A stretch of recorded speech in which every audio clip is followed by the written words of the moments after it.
El recuerdo de esa tarde todavía me pesa en el alma, como una llanta ponchada en medio de la nada. Estaba en la cocina de la casa de mi abuela Elena, esa casita en Tlalpan, que siempre olía a canela y a ropa limpia. Afuera, el sol de la Ciudad de México caía a plomo, pero adentro el frescor de los muros anchos y las historias viejas nos protegía. Yo le ayudaba a deshebrar pollo para unas enchiladas, un ritual que teníamos desde que yo era un chamaco. Hablábamos de todo y de nada, de la chamba, de lo caro que se estaba poniendo el diésel, de la vecina que juraba que su perro le hablaba en sueños. Fue entonces cuando, sin pensar, lo mencioné. Un compadre del jale, el Coyote, le decíamos. Me había contado de un viaje que se aventó por Estados Unidos recorriendo lo que quedaba de una carretera vieja. Dice que es como viajar en el tiempo, abuela. La Ruta 66, creo que le dicen. A ver si un día me animo a llevar el tráiler para allá, no más por la aventura. El silencio que cayó sobre la cocina fue más denso que la neblina en la rumorosa. Mi abuela detuvo sus manos, esas manos arrugadas y fuertes que habían amasado tortillas y curado mis raspones toda la vida. El trozo de pollo que sostenía cayó de vuelta al plato. Levantó la vista y sus ojos, generalmente dos luceros llenos de picardía, se nublaron de un miedo antiguo, un dolor que yo no conocía. Una lágrima solitaria, gorda y lenta, le rodó por la mejilla y se perdió en las arrugas de su piel. No, mijito, susurró, y su voz se quebró como un cristal viejo. Nunca vayas a ese lugar. Esa carretera está maldita. El diablo mismo la pavimentó con las penas de los que se perdieron en ella. Lloró en silencio, con el tipo de llanto que no hace ruido pero que te sacude el cuerpo entero. Yo me quedé helado. Jamás la había visto así. Mi abuela Elena era un roble, una mujer que enfrentó la vida con el carácter forjado en el campo, que se reía de las películas de terror y que le hablaba a las tormentas como si las estuviera regañando. Verla desmoronarse por la simple mención de una carretera fue como ver caer una montaña. Esa tarde no volvimos a hablar del tema, pero la semilla de la duda, una espina helada y curiosa, se me clavó en el corazón. No sabía que, unos meses después, el destino, o quizás esa misma maldición, me obligaría a enfrentar el origen de sus lágrimas en la desoladora soledad del asfalto americano. La vida del trailero es una canción de carretera y soledad. Uno se acostumbra al ronroneo del motor como si fuera el latido de un corazón de metal, a los amaneceres pintados de naranja y violeta en el parabrisas, a los cafés de madrugada que saben a tierra y a promesas. Mi camión, el valiente, era mi casa, mi fortaleza, mi compañero. Pero los tiempos se habían puesto duros. La competencia era feroz y las deudas empezaban a apretar como un nudo corredizo. La salud de mi abuela también flaqueaba. El doctor hablaba de un tratamiento nuevo, uno de esos que se pagan en dólares y que solo se conseguían en una clínica privada en Houston. Sentía el peso de la responsabilidad sobre los hombros, un peso más grande que cualquier carga que hubiera transportado. Fue en medio de esa desesperación que llegó la llamada. Era un número desconocido, de Estados Unidos. Un hombre con una voz educada, que hablaba un español perfecto pero con un acento que no era de acá, se presentó como el señor Serrano, representante de una empresa de logística de antigüedades. Mateo, me dijo, hemos seguido su historial, impecable, 0 accidentes, entrega siempre a tiempo. Tenemos una propuesta para usted. Es un trabajo especial, delicado y muy, muy bien pagado. La oferta era tan buena que sonaba a mentira, el triple de lo que ganaba en mi mejor viaje. El trabajo consistía en recoger un contenedor sellado en un almacén en Joliet, Illinois, y llevarlo a un rancho privado en Santa Mónica, California. La ruta era mi elección, pero me dio una sugerencia. La ruta más directa, la que menos problemas le dará con las básculas y la policía de caminos, es seguir los viejos tramos de la Interestatal 40. Ya sabe, lo que antes era la legendaria Ruta 66. El corazón me dio un vuelco. Se me secó la boca. Las lágrimas de mi abuela aparecieron en mi mente, tan claras como el reflejo en un charco. Le dije que lo pensaría, que necesitaba revisar mi agenda. Piénselo bien, Mateo, dijo el señor Serrano, con un tono que no admitía un no por respuesta. El pago incluye un bono de $10,000 en efectivo al recoger la carga, y el resto se depositará en su cuenta al momento de la entrega. Suficiente para cualquier imprevisto. Digamos, un tratamiento médico de primera en Houston. ¿Cómo lo sabía? El miedo se mezcló con la necesidad. Era como si me estuvieran tendiendo una trampa, y al mismo tiempo, ofreciéndome la única salida posible. Esa noche no pude dormir. Daba vueltas en la cama, el recuerdo de mi abuela llorando y la cifra que me habían ofrecido peleando en mi cabeza.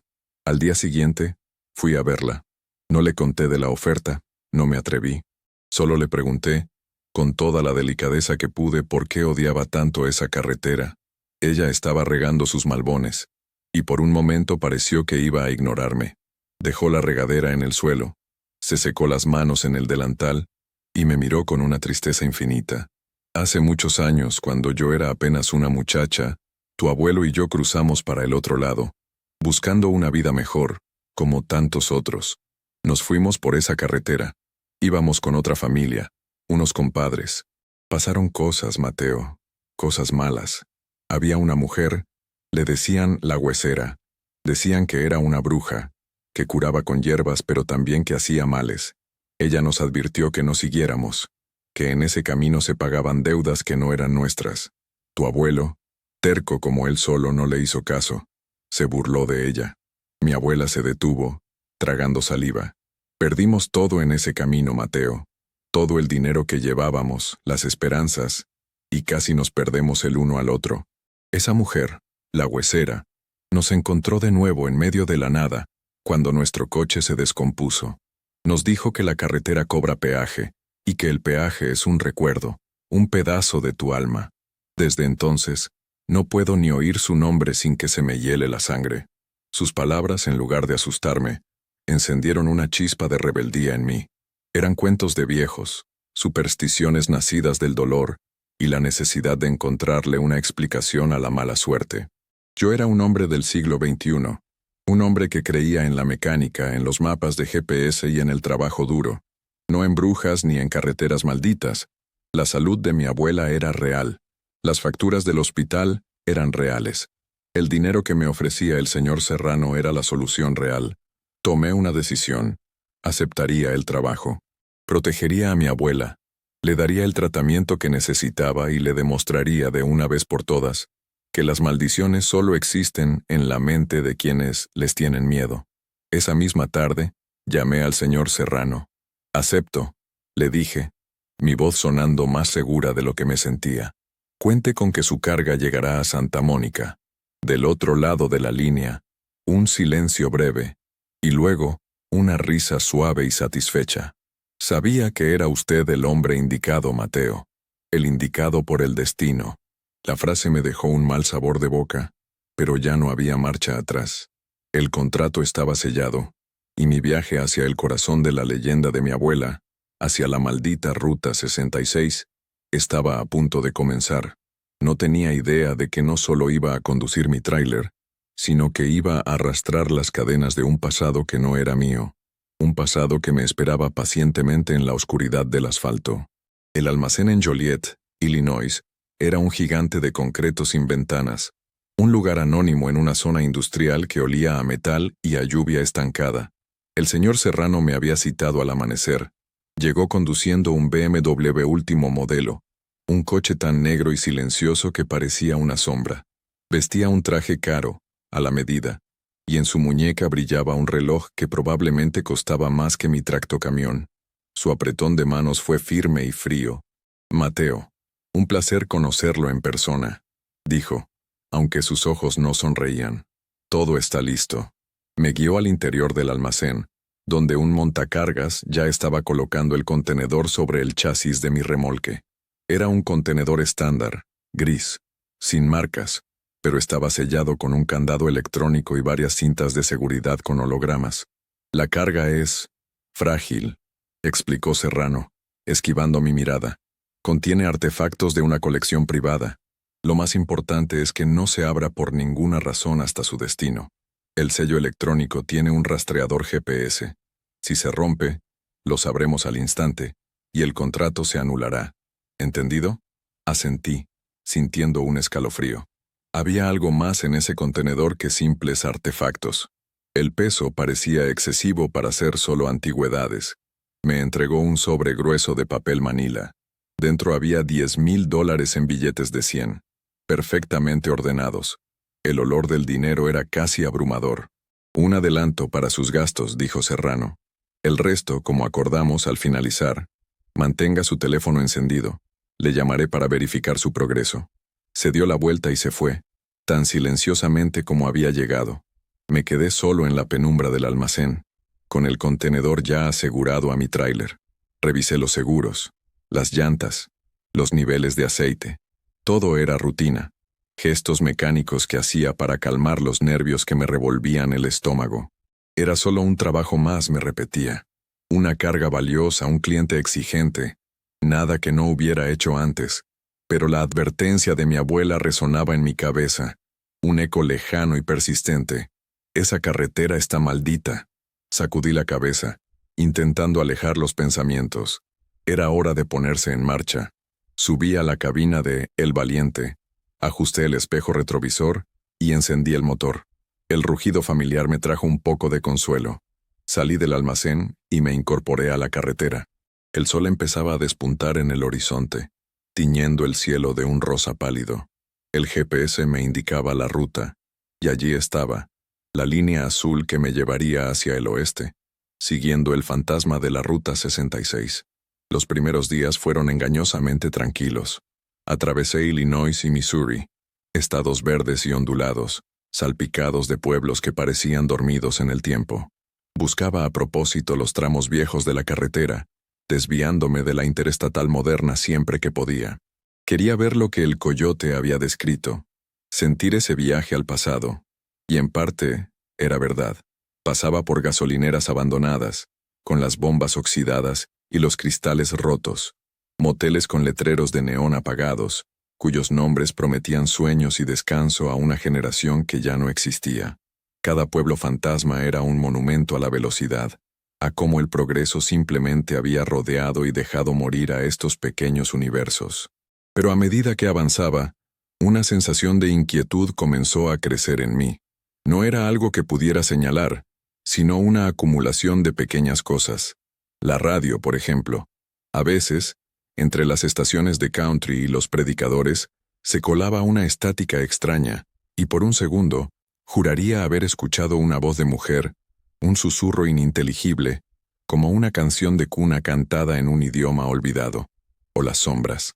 Al conducir de noche, la luz de mis faros a veces atrapaba movimientos en el borde de la carretera, figuras que parecían humanas pero que se desvanecían en cuanto intentaba enfocarlas. Cansancio, me decía. Demasiadas horas al volante. Una noche, en Oklahoma, decidí parar en uno de esos moteles viejos que todavía funcionaban, un lugar llamado The Blue Swallow. Su letrero de neón azul parpadeaba valientemente en la oscuridad. El dueño era un anciano con manos de mecánico y ojos que habían visto pasar el mundo por esa carretera. Mientras me registraba, le pregunté sobre las leyendas del camino. Se rió, una risa seca como las hojas en otoño. Este camino tiene más fantasmas que vivos, hijo. Cada tramo tiene su historia. Aquí la gente habla de los Shadow People, los hombres sombra. Dicen que son los espíritus de los que murieron construyendo la carretera, o de los que perdieron todo durante la Gran Depresión y se quedaron varados aquí para siempre. Su tono era ligero, como el de quien cuenta un cuento de fogata, pero algo en su mirada me dijo que creía cada palabra. Esa noche, en mi habitación, el sueño no llegaba. El viento aullaba afuera, y con cada ráfaga, parecía que alguien arañaba la puerta. Me levanté y miré por la ventana. El estacionamiento estaba vacío, a excepción de mi tráiler, que parecía una bestia dormida bajo la luz azul del neón. Y entonces lo vi. Por un instante, reflejada en el cromo de mi parrilla, la figura de una mujer. Era alta y delgada, vestida con algo oscuro que ondeaba con el viento. No pude verle la cara, pero sentí su mirada sobre mí, una mirada fría y penetrante. Parpadeé, y cuando volví a mirar, ya no había nada, solo el viento y la soledad de la carretera. Mi corazón latía desbocado. Quizás mi abuela tenía razón. Quizás no estaba transportando solo artefactos. Quizás, sin saberlo, Me había convertido en parte de una de esas historias de fantasmas, arrastrando una carga maldita por el espinazo del diablo. El incidente en el motel me dejó una marca, una sensación de frío que no se iba ni con el café más caliente. Decidí que necesitaba hablar con mi abuela. Necesitaba más que fragmentos de una historia dolorosa. Necesitaba un mapa para el territorio en el que me estaba adentrando. Esperé hasta llegar a Texas, en un paradero de camiones en amarillo, donde la señal de celular era fuerte. Marqué su número con los dedos temblorosos. Bueno, contestó su voz, cálida y familiar, un ancla en medio de mi creciente tormenta. Abuela, soy yo, Mateo, dije, tratando de que mi voz sonara normal. ¿Cómo estás, mijito? ¿Dónde andas? Le mentí. Le dije que estaba en una ruta por el norte, cerca de los Grandes Lagos. No podía decirle la verdad, no quería preocuparla. Pero entonces le pregunté directamente. Abuela, necesito que me cuentes de esa mujer, la huesera. Todo lo que recuerdes. Es importante. Hubo un largo silencio al otro lado de la línea. Pude imaginarla sentada en su sillón, mirando por la ventana hacia su jardín. Ay, Mateo, ¿por qué remueves esas cenizas? Suspiró. Esa mujer no era mala. No creo. Era otra cosa. Era como la tierra misma, vieja y sabia. Cuando nuestro coche se averió en medio del desierto de Arizona, ella apareció de la nada, como si hubiera brotado del suelo. Nos dio agua y nos ayudó a arreglar el motor. Tu abuelo, Ricardo, desconfiaba. Él era un hombre de ciudad. No entendía a la gente del desierto. Hizo una pausa, y su voz se cargó de un dolor que atravesó el teléfono. Ricardo llevaba consigo un secreto, una herencia. Su padre, tu bisabuelo, le había dejado una caja de seguridad llena de monedas de oro y joyas. No era mucho, pero para nosotros era una fortuna, el comienzo de nuestra nueva vida. Íbamos a usarlo para comprar una pequeña parcela en California. Pero Ricardo tenía un socio, un hombre llamado a sí mismo Coronel, un americano hablador y sonriente que lo había convencionado de invertir el dinero en un negocio que prometía duplicarlo. Yo no confiaba en ese hombre. Sus ojos eran codiciosos. La huesera tampoco confió. Miró al coronel una vez y me dijo en voz baja, «Ese hombre tiene el alma hueca. El coyote espera a que el cordero se aleje del rebaño». Le supliqué a Ricardo que no le diera el dinero, que nos fuéramos solos. Pero él estaba ciego, deslumbrado por la promesa de riqueza fácil. Celebraron su sociedad en un restaurante caro en Flagstaff, con filetes y vino. El coronel incluso le regaló a Ricardo un pañuelo de seda, creo que era de la marca Gucci, como símbolo de la vida lujosa que tendrían. Al día siguiente el coronel desapareció, y con él, la herencia de tu abuelo. Todo. Las piezas empezaron a encajar en mi cabeza, formando una imagen que me helaba la sangre. El señor Serrano, su traje caro, el BMW, la carga de artefactos. ¿Y si no eran artefactos? ¿Y si la herencia perdida de mi abuelo estaba en el contenedor que yo arrastraba? La revelación me golpeó como una ráfaga de viento en el desierto. De repente, el viaje tenía un propósito oscuro y personal. No era solo un trabajo, era una repetición de la historia, una burla del destino. El descendiente del hombre que le robó el futuro a mi familia me había contratado para transportar el botín, para llevarlo de un lado a otro como un perro faldero, ignorante del veneno que llevaba en mi remolque. La ira comenzó a hervir dentro de mí, una ira caliente y justa. La memoria de mi abuela llorando, el recuerdo de una vida de trabajo duro y sacrificio, todo se arremolinó en mi mente. Ahora entendía el miedo de mi abuela. No era a una bruja, era al recuerdo de la traición, a la herida que nunca cerró. La maldición de la Ruta 66 no era un fantasma que saltaba en la carretera, era la codicia humana, la traición que se pega a los lugares como el óxido, envenenando el suelo para las generaciones futuras. Decidí seguir adelante, pero ahora con un plan. Ya no era solo el transportista, era el nieto de Elena y Ricardo, y de alguna manera iba a reclamar lo que nos pertenecía. El paisaje cambió al entrar en Nuevo México y Arizona. La tierra se volvió roja, y el cielo se abrió, vasto e indiferente. Los cactus saguaros se alzaban como centinelas silenciosos. El calor era sofocante, y el asfalto viejo y agrietado parecía vibrar. Fue en un tramo particularmente desolado, entre Holbrook y Winslow, que el camión empezó a fallar. El motor tosía y chisporroteaba, perdiendo potencia. Finalmente, con un gemido metálico, se apagó. Me quedé varado. La nada se extendía en todas direcciones. No había señal de celular. El sol golpeaba sin piedad la cabina. Maldije mi suerte, pero una parte de mí se preguntó si esto era suerte o algo más. Recordé la historia de mi abuela. Nuestro coche se descompuso en medio de la nada. La coincidencia era demasiado grande, demasiado perfecta. Pasaron las horas. El sol comenzó a bajar, pintando el desierto con colores imposibles. La temperatura descendió rápidamente.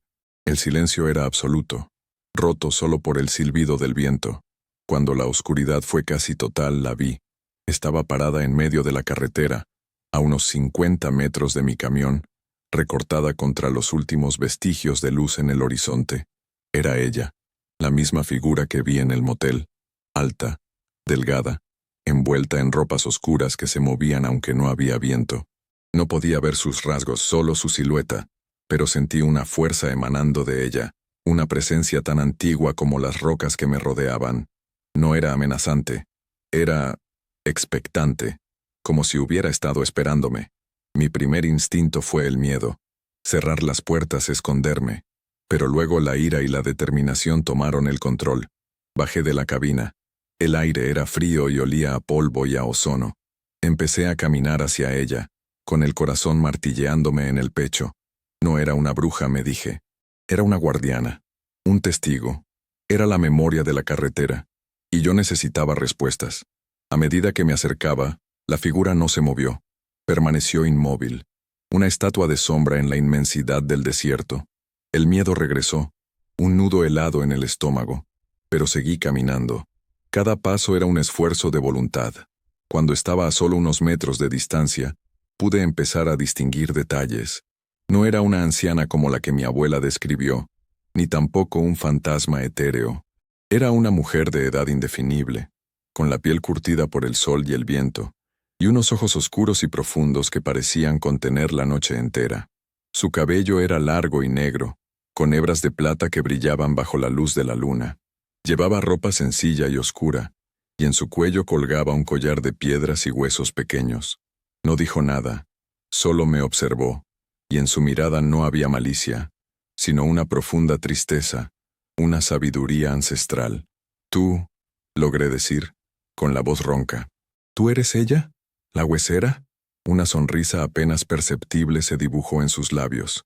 Su voz, cuando habló, fue como el susurro del viento entre las rocas, suave pero llena de poder. Los nombres cambian, pero la tierra recuerda, la carretera recuerda, el acero y la piedra recuerdan la sangre y las lágrimas que se derramaron sobre ellos. No era un fantasma, era una mujer, una descendiente quizás, o alguien que había asumido el manto de guardiana de estas tierras. Mi camión se descompuso, dije, sintiéndome estúpido, igual que el coche de mis abuelos. Ella asintió lentamente. La carretera tiene su propia voluntad. A veces detiene a los viajeros para protegerlos. A veces, para que enfrenten lo que llevan dentro. Señaló con la barbilla hacia mi tráiler. Llevas una carga pesada, camionero, y no hablo de los kilos. Llevas el peso de una mentira, de una codicia que ha viajado por el tiempo. Sus palabras confirmaron mis sospechas. No había necesidad de preguntar más. Ella lo sabía todo. «¿Qué hago?», le pregunté, mi voz apenas un susurro. «La justicia es como un río. Puedes construir presas, desviarla por un tiempo, pero tarde o temprano, siempre encuentra su camino de regreso al mar. La caja que llevas no debe llegar a Santa Mónica. Ese no es su destino. El hombre que te contrató, Serrano, es el nieto del coronel. Cree que la herencia le pertenece por derecho de sangre, pero solo la sangre del trabajo y el sudor da derechos sobre esta tierra». Me explicó que la caja contenía no solo el oro y las joyas, sino también documentos, cartas y un diario del abuelo Ricardo que detallaban la traición del coronel. Era la prueba de todo. Serrano no quería los artefactos por su valor, sino para destruir la evidencia de la estafa de su abuelo y limpiar el nombre de su familia. un nombre construido sobre cimientos de robo y engaño.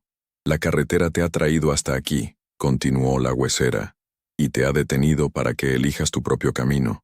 Puedes arreglar tu motor, seguir tu ruta, cobrar tu dinero y vivir con el eco de la injusticia, o puedes devolver el río a su cauce.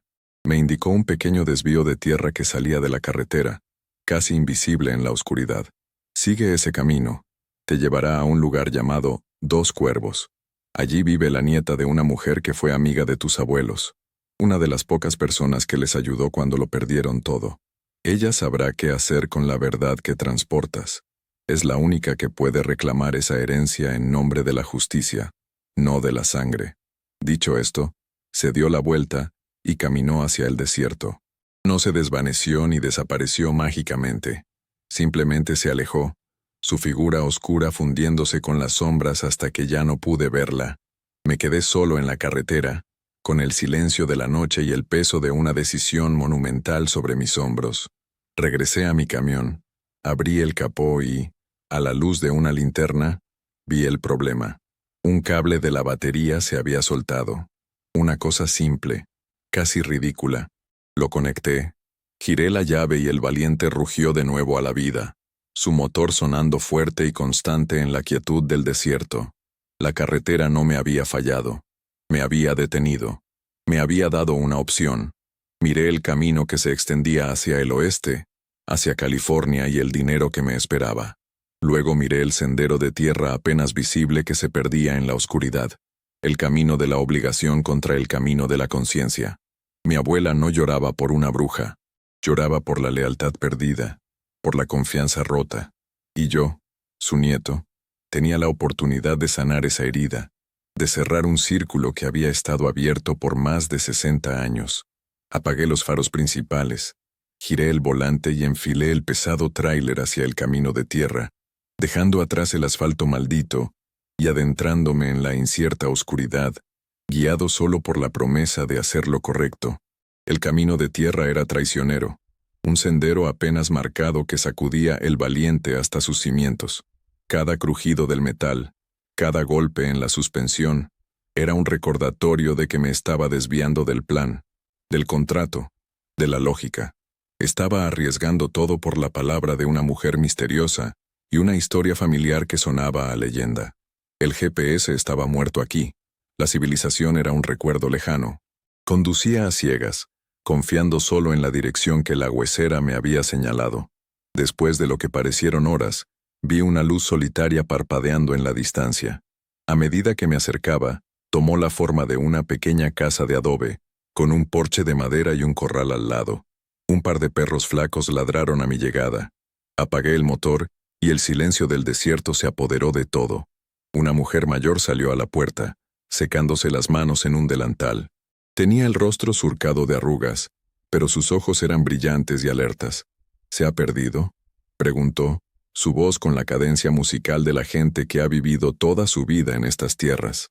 Busco un lugar llamado Dos Cuervos, dije, bajando de la cabina. Y a una mujer, la nieta de una amiga de mis abuelos, Elena y Ricardo. La mujer entrecerró los ojos, estudiándome. Mi abuela se llamaba Soledad, y ella hablaba a menudo de unos amigos a los que un coyote estafó en la carretera. Yo soy Ana. Le conté toda la historia, desde la llamada del señor Serrano hasta mi encuentro con la huesera. Ana me escuchó en silencio, asintiendo de vez en cuando, como si estuviera escuchando una historia que ya conocía, un cuento transmitido de generación en generación. Cuando terminé me invitó a pasar. Su casa era humilde pero acogedora. Olía a hierbas secas y a leña quemada. Me sirvió un café espeso y dulce. La huesera no es una persona, me explicó Ana. Es el espíritu de este lugar. A veces toma forma humana para guiar a los que están perdidos, o para poner a prueba a los que tienen el corazón dividido. Te eligió a ti, Mateo, porque vio en ti la sangre de tus abuelos, pero también la fuerza para cambiar su destino. Me contó cómo su abuela Soledad había ayudado a mis abuelos a llegar a California, dándoles el poco dinero que tenía. Nunca lo olvidaron, dijo Ana. Tu abuela le escribió cartas durante años, hasta que mi abuela murió. Fue a un viejo baúl de madera y sacó un fajo de cartas atadas con un cordón. Eran de mi abuela Elena. Reconocí su letra temblorosa. En esas páginas estaba toda la historia de su vida, su lucha, su amor por mi abuelo a pesar de su error, y su dolor por la herencia perdida, que no era solo dinero, sino la prueba del sacrificio de su padre. En ese momento, mi teléfono sonó. El nombre en la pantalla hizo que se me helara la sangre. Serrano. Dudé un instante, pero Ana me asintió animándome a contestar. Mateo, dijo la voz fría de Serrano. Mi rastreador indica que se ha desviado de la ruta. ¿Hay algún problema? Mi corazón latía con fuerza. Era el momento de la verdad. No hay ningún problema, señor Serrano, dije, tratando de mantener la voz firme. Simplemente estoy entregando la carga a sus verdaderos dueños. Hubo un silencio sepulcral en la línea. Pude sentir su furia a través de los kilómetros. No sabe con quién se está metiendo, camionero. Esa carga me pertenece. Es el legado de mi familia. El legado de su familia es una estafa, le respondí, la ira finalmente saliendo a la superficie. Y este viaje termina aquí. La deuda de su abuelo finalmente va a ser saldada. Colgué antes de que pudiera responder. Sabía que vendrían por mí. Serrano no era un hombre que se rindiera fácilmente. Tenía dinero, influencias, y ahora tenía una razón para silenciarme. Ana y yo nos miramos. Tenemos que abrir ese contenedor, dijo ella, y tenemos que hacerlo rápido. Usando herramientas del viejo taller de Ana, forzamos el candado electrónico. El rastreador seguramente ya había enviado la alerta final a Serrano, pero no importaba. El tiempo se estaba acabando. Cuando las puertas del contenedor finalmente se abrieron, el interior reveló no solo cajas de artefactos, sino una vieja caja fuerte de hierro, oxidada y pesada. Dentro de las otras cajas encontramos muebles antiguos, ropa y objetos personales. Serrano estaba moviendo toda la evidencia de la vida de sus abuelos, probablemente para venderla o esconderla. Pero la caja fuerte era la clave. Con una barreta y mucho esfuerzo, logramos abrirla. El interior estaba forrado de terciopelo rojo descolorido, y allí estaba. Bolsas de lona llenas de monedas de oro, joyas que brillaban débilmente a la luz de nuestra linterna, incluido un collar de perlas que parecía ser de la marca Chanel, y debajo de todo, un paquete de documentos envueltos en hule. Eran las cartas, los recibos, y el diario de mi abuelo Ricardo. La prueba irrefutable de la traición. Era real. Toda la historia de mi abuela, todo su dolor, estaba allí, encerrado en esa caja de metal. Ana tomó el diario y comenzó a leer en voz alta. La voz de mi abuelo, un hombre que nunca conocí, llenó la pequeña casa, hablando de sus sueños, de su amor por Elena y de su amarga decepción. Fue como si su espíritu estuviera allí con nosotros, pidiendo justicia. Sabíamos que Serrano no tardaría en llegar, o en enviar a alguien. No podíamos quedarnos allí. Conozco un lugar, dijo Ana. Un viejo refugio en las montañas. Nadie nos encontrará allí. Tenemos que llevar esto a un lugar seguro y luego decidir qué hacer. Empezamos a cargar las cosas más importantes, la caja con el oro y los documentos, en la vieja camioneta de Ana. Dejamos el resto en el contenedor, junto con mi tráiler. Abandonar a El Valiente fue como dejar una parte de mí, pero no tenía opción. Era una prueba demasiado grande, un blanco demasiado fácil de encontrar. Mientras trabajábamos, el sol comenzó a salir, iluminando el desierto. Fue entonces cuando vi un coche a lo lejos, levantando una nube de polvo en el camino de tierra. Se acercaban rápido. Ya están aquí, dije, con el corazón en un puño. Vámonos ahora. Subimos a la camioneta, y Ana aceleró, adentrándose aún más en el desierto, por un camino que solo ella conocía. Miré hacia atrás, y vi a dos hombres corpulentos bajando del coche y acercándose a mi tráiler. Habíamos escapado por los pelos. La persecución había comenzado. Ya no era solo una cuestión de dinero o de herencia. Ahora era una lucha por la verdad y por nuestra supervivencia, huyendo de las sombras de un crimen cometido hacía más de 60 años en la maldita Ruta 66. La camioneta de Ana traqueteaba por caminos que no aparecían en ningún mapa. Eran senderos de cabras, lechos de ríos secos y cañones estrechos. Ana conducía con una habilidad que solo dan los años de conocer cada piedra y cada arbusto de ese desierto. Detrás de nosotros, la nube de polvo de nuestros perseguidores era una amenaza constante. No nos seguían de cerca, mantenían la distancia, como si supieran que no teníamos a dónde ir. Nos están pastoreando, dijo Ana, con la mandíbula apretada. Quieren acorralarnos en un lugar sin salida. Mi mente trabajaba a toda velocidad. Me sentía como un animal atrapado. Serrano no podía permitirse que esa historia saliera a la luz. Su reputación, la de su familia, probablemente todo su imperio financiero, se basaba en la mentira original del coronel.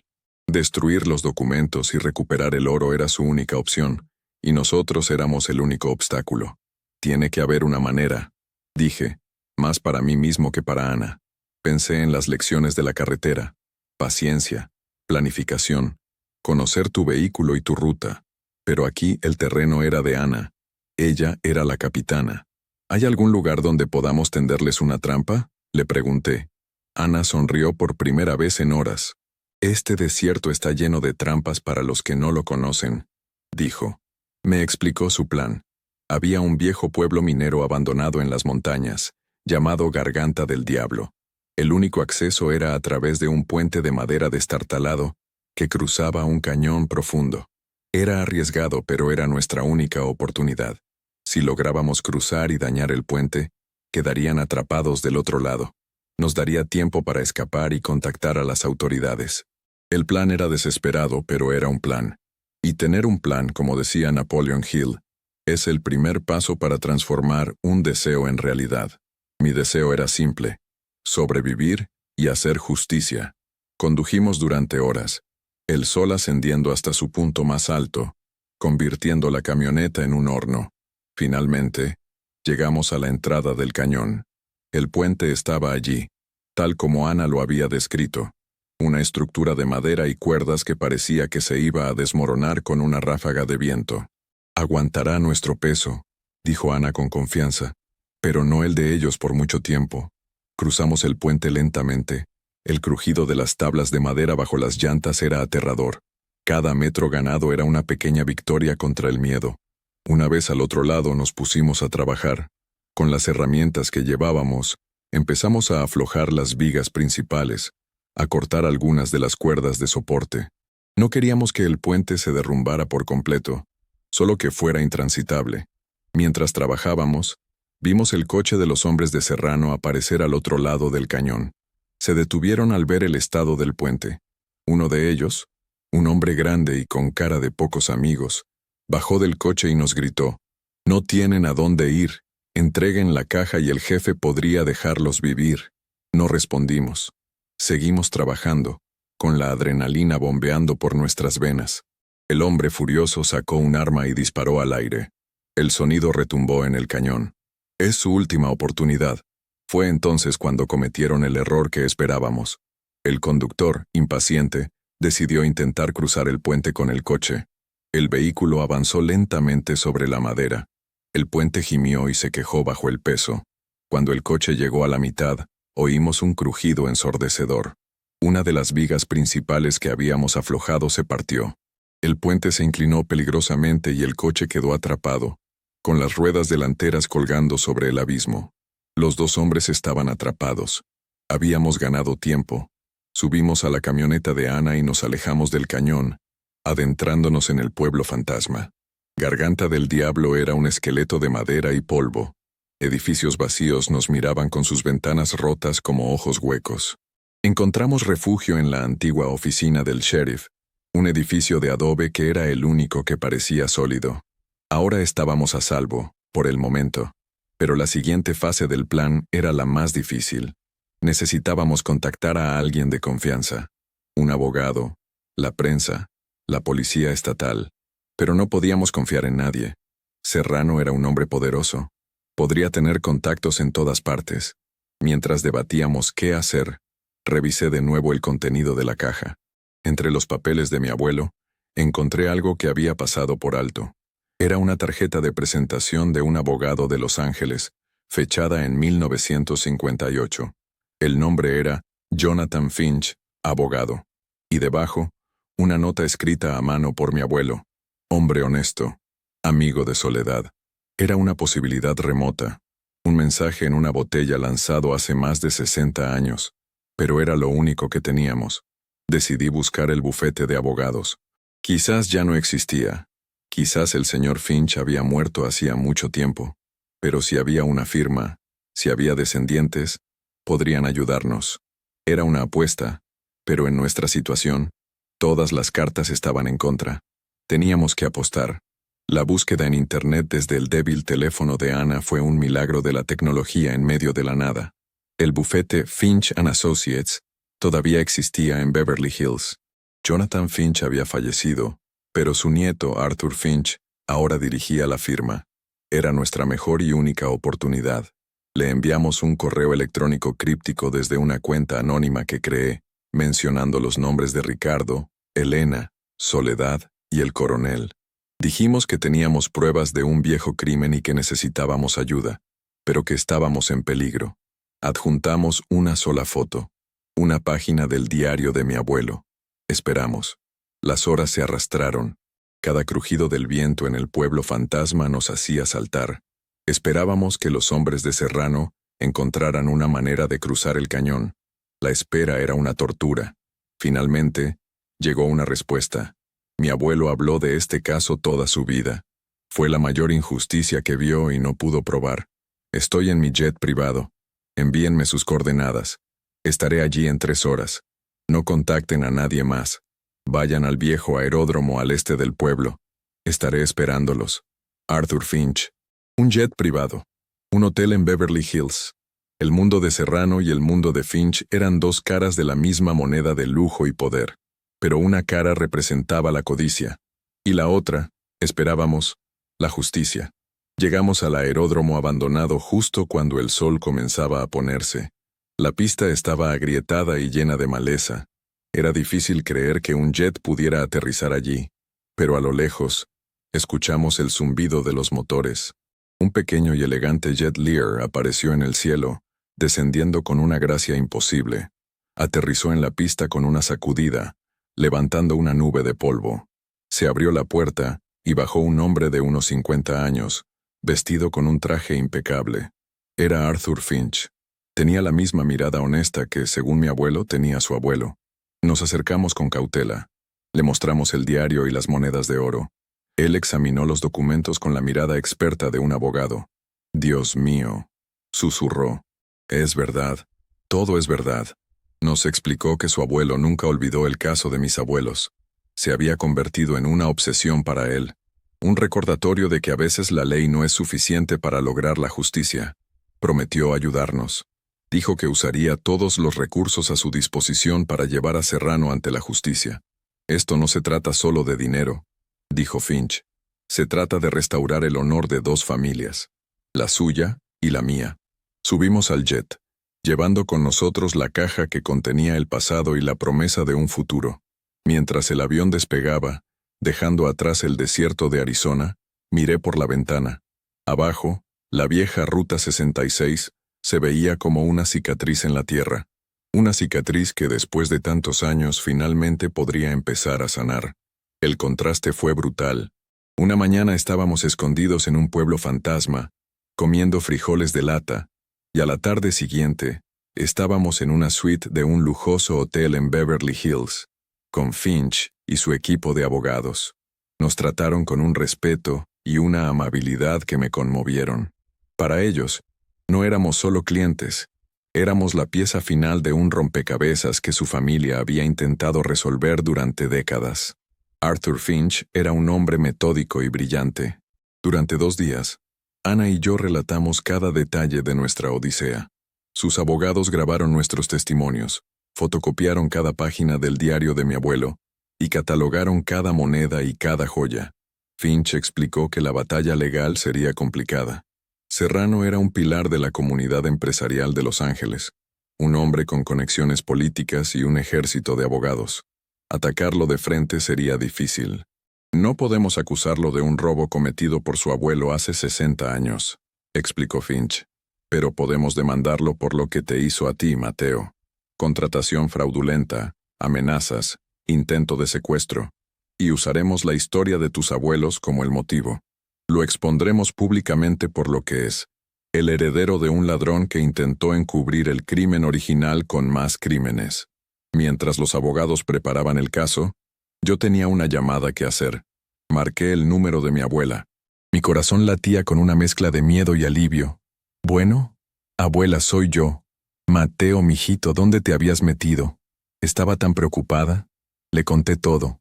Le conté la verdad sobre el viaje, sobre la carga, sobre la huesera, sobre Ana y sobre los documentos. Lloró, pero esta vez no eran las lágrimas de miedo y dolor que vi en su cocina. Eran lágrimas de alivio, de catarsis. Era el llanto de una herida que por fin se estaba limpiando. Tu abuelo, dijo entre sollozos. Tu abuelo estaría tan orgulloso de ti. Murió con esa espina clavada en el corazón, sintiéndose un fracasado. Tú has limpiado su nombre, mijito. Has limpiado nuestro nombre. Hablar con ella, escuchar su voz liberada de ese peso, fue la mejor recompensa. El dinero, el oro, ya no importaban. Lo que importaba era la verdad. El día de la confrontación llegó. Finch organizó una reunión en sus oficinas, una torre de cristal con vistas a todos Los Ángeles. Serrano llegó con sus abogados, arrogante y seguro de sí mismo. Entró en la sala de juntas como si fuera el dueño del mundo. Cuando nos vio a Ana y a mí sentados junto a Finch, su rostro se transformó. La máscara de confianza se agrietó, revelando la furia y el odio que bullían debajo. Finch, ¿qué significa esto? ¿Quiénes son estas personas? Arthur Finch no perdió la calma. Señor Serrano, estas personas son mis clientes y están aquí para hablar de un asunto pendiente. Un asunto que comenzó en la Ruta 66 hace muchos años. Finch proyectó en una pantalla gigante las páginas del diario de mi abuelo, las fotos de las joyas, los documentos. La arrogancia de Serrano se desvaneció, reemplazada por un pánico mal disimulado. Sus abogados protestaron, pero Finch fue implacable. Tenemos el testimonio de Mateo sobre sus amenazas. Tenemos pruebas de que sus hombres lo persiguieron. Y tenemos la historia completa. Podemos hacer esto público, señor Serrano. Imagínese los titulares. O podemos llegar a un acuerdo. Un acuerdo que restaure el honor y la fortuna que su familia robó. Serrano estaba acorralado. La batalla no se libró en un tribunal, sino en esa sala, con la verdad como la única arma. Al final, derrotado, aceptó. El acuerdo fue más allá de lo que podríamos haber imaginado. Serrano tuvo que devolver el valor total de la herencia robada, ajustado a la inflación. Era una suma de dinero que cambiaba la vida. Además, creó una fundación a nombre de Ricardo y Elena, destinada a ayudar a familias inmigrantes que enfrentan dificultades, un homenaje a la lucha de mis abuelos. Y lo más importante para mí, tuvo que firmar una confesión privada, un documento que detallaba la estafa de su abuelo, limpiando para siempre el nombre de Ricardo. La justicia, como había dicho la huesera, había encontrado su camino de regreso al mar. Unos días después, Ana y yo estábamos en el aeropuerto. Ella regresaba a su casa en el desierto, a su vida tranquila. Nunca olvidaré lo que hiciste, le dije abrazándola. Tú eres el valiente, Mateo, respondió ella. Solo seguiste el mapa que te dejó tu corazón. La vi alejarse, una mujer fuerte y sabia, la encarnación viviente de la resistencia y la bondad. Yo regresé a México unos días después. La reunión con mi abuela fue una de las cosas más hermosas que he vivido. Ya no había sombras en sus ojos. Nos sentamos en su cocina, y por primera vez hablamos de mi abuelo Ricardo no con tristeza, sino con orgullo. El tratamiento en la clínica de Houston ya estaba pagado, y su futuro estaba asegurado. Mi futuro también había cambiado. Con una parte del dinero compré un nuevo tráiler, más moderno y potente. Lo llamé El Justiciero, pero sabía que mi vida ya no sería solo en la carretera. Tenía un propósito mayor, una historia que contar. La historia de cómo una vieja carretera, una abuela valiente y la memoria de un amor perdido, me enseñaron que las maldiciones más grandes no son las de los fantasmas, sino las que los hombres crean con su codicia, y que la única forma de romperlas es con la verdad y el coraje.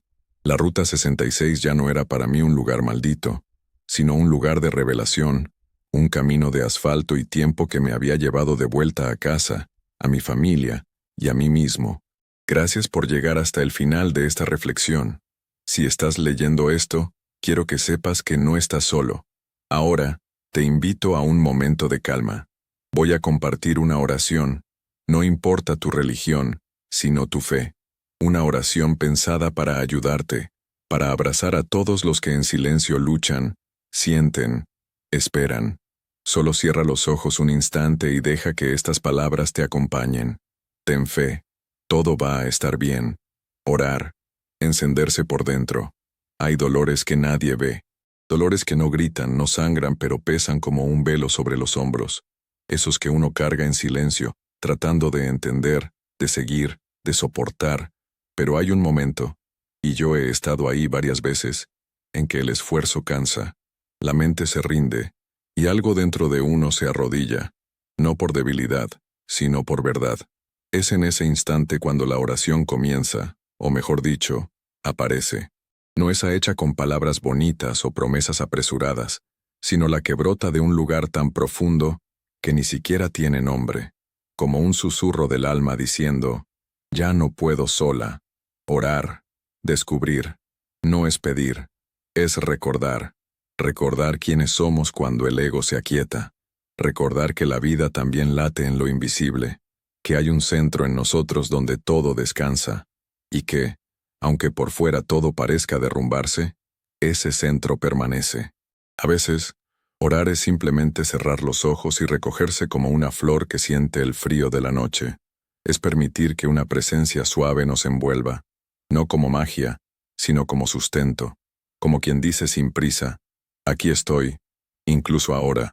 La oración, o la súplica, no cambia el mundo, pero cambia a quien ora. No evita los dolores, pero transforma la forma en que atravesamos cada uno de ellos.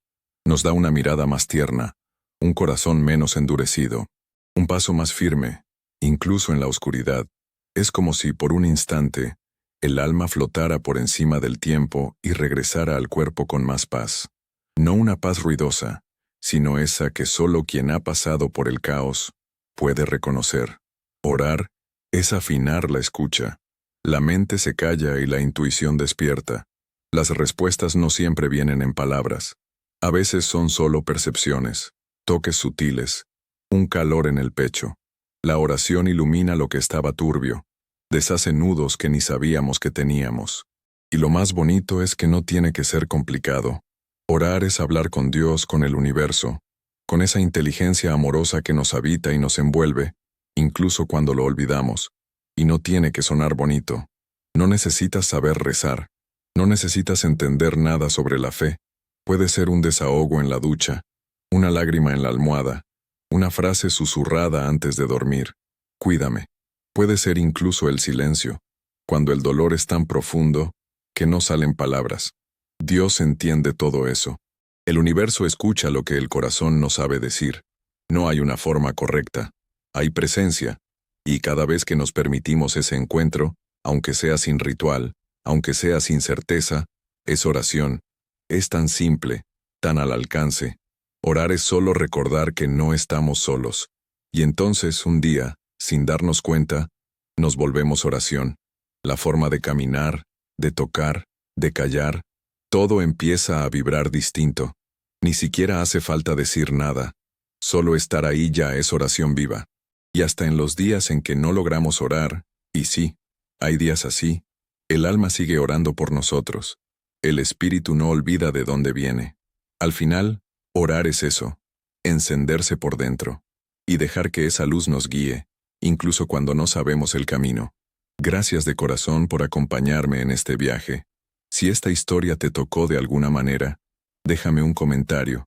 Me encanta leerlos y saber qué piensan. No olvides seguir el canal para no perderte las próximas historias que compartiremos juntos. Me ayudaría mucho si me dieras ideas. ¿Qué temas te gustaría que exploráramos? ¿Qué historias te gustaría escuchar? Cuéntame también de dónde me lees. Me da mucha alegría saber hasta dónde llegan estas palabras. Como un pequeño agradecimiento por tu apoyo, he dejado un par de recetas de mi abuela de tés relajantes y unos postres sin azúcar en el primer comentario fijado. Espero que te ayuden a encontrar un momento de paz. Que Dios los proteja a todos. en cada kilómetro de su propio camino.